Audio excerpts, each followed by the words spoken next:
product rule with negative exponents. I've written down our steps here. We're going to treat this one like we have in the past, and we're going to be rearranging it first.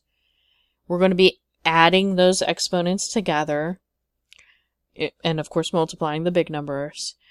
And then the last step is if we do have any negative exponents, we're going to need to move them to make them positive. Okay, so let's go ahead and start by regrouping. And let's do all the big numbers in black.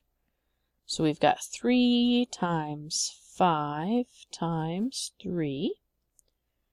I'll underline them so that way you can see where I've gotten the numbers. Okay, we'll do the y's next. So y to the 6th.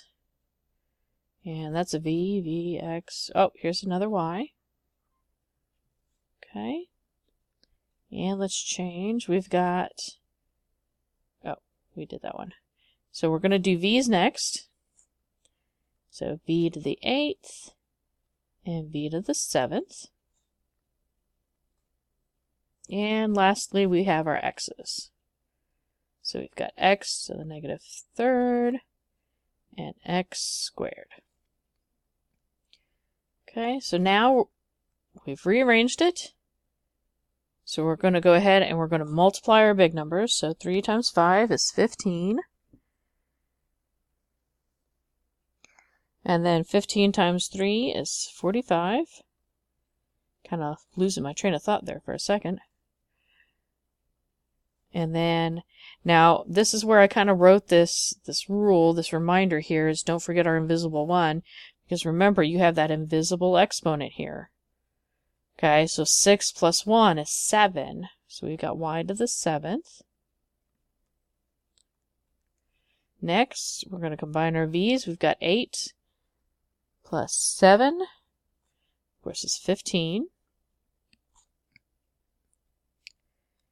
And our x's, we've got negative 3 plus 2 gets us a negative 1. Okay, now typically with the original topic, we would have this would have been our answer, we would have gone on, except we've got that negative sign, and we cannot leave it like that. Alex won't accept it. So we need to make them all positive. So the 45 is going to stay, our y to the 7th stays, our v to the 15th stays. But this x, the negative 1, it needs to move.